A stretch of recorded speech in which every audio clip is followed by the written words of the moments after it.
Smart TVs just suck. Seriously, and today I'm going to convince you of why that is because I have good reasons. From them just sucking at their job to their invasive data collection and quite spooky privacy and security concerns, let's get into why smart TVs just suck.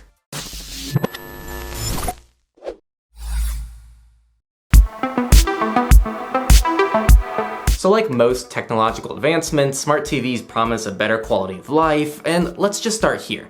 They really try hard to convince you that they're useful. Do I need a jacket next week in Beijing? No jacket required, love. It's like Google for video. One place to find shows, movies, or actors. What have you been watching?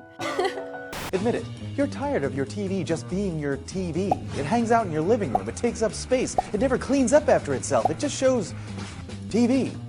There is so little these TVs do that can even be useful to most people who, let's just be real, just want to watch their favorite shows and movies. If you're here navigating shitty TV browser to show your family your Google Photos, allow me to introduce you to a million better ways of doing it. The idea that every device in your life needs to somehow do everything is ridiculous, since specificity is oftentimes a good thing and allows devices to excel where they need to. With TVs, the idea of them just being an amazing TV visually with good support for other devices is just a clear win. Allow the companies like Google, Apple, Roku, Amazon, Sony, and countless others to make specific devices with specific use cases. The idea that your TV will do everything is just a dream. You will still buy a Chromecast, you'll still hook up a PlayStation to your TV, because those devices are actually good at what they do and improve your life. And that's complaint one. I genuinely think the software on these TVs just suck. And if I were to secretly replace my friends' TVs with dumb TVs, I feel like most of them wouldn't even be impacted much,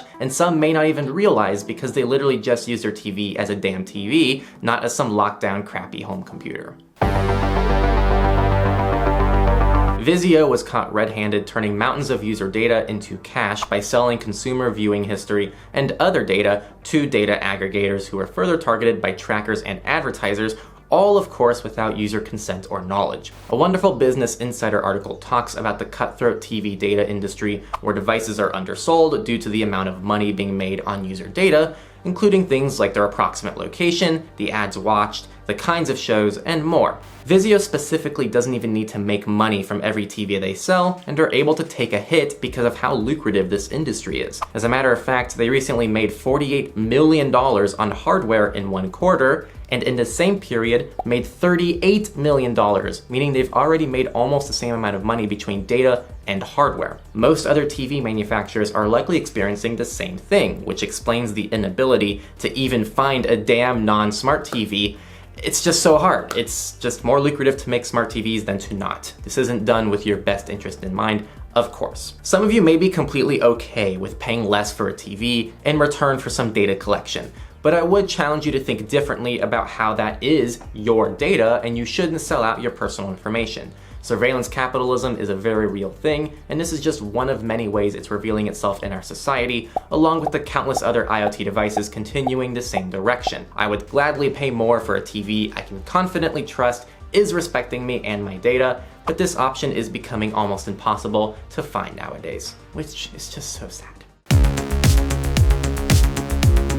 And finally, we can't talk about data without talking about privacy and security. ACR is called automatic content recognition, and most modern TVs implement some form of this technology. What it is like having an ad executive watching you watch your TV, analyzing everything you're doing so they can capture and sell this information to the highest bidder. This is clearly a privacy violation, and this wonderful Mashable article talks about how to turn off ACR in most situations. Every single thing you do on your TV, you should assume is being sold and collected without your explicit knowledge and consent, which is just really fun. Aside from this, many TVs come with microphones and cameras which pose their own risks. Last week, the FBI posted about the risks of having a smart TV on its website.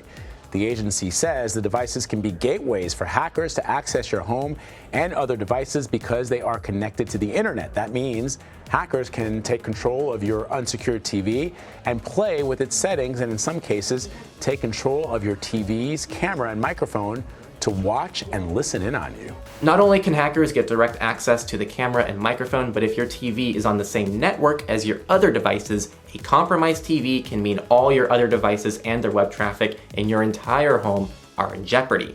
There's a reason they say the S in IoT stands for security. There are some things you can do though. Disable everything you can that your TV allows you to disable, especially regarding privacy and data practices. Consider keeping your TV and other IoT devices on its own network separate from your other devices. Finally, consider just blocking all the web traffic from your TV altogether on a router-wide level, since I'm sure many of you watching don't even use the smart features on your TV or can very easily live without them. With the exception of this one, of course. Alternatively, just never hook up your TV to a Wi-Fi network and use it offline from day one out of the box, exerting your frickin' dominance over its existence like the boss you are. And there we have it. I hope I've convinced you or just reaffirmed your beliefs that smart TVs literally just suck. And it's unbelievable we live in a world where I'd rather just get a giant desktop monitor than an actual TV, because at least the monitor does its frickin' job properly without being invasive.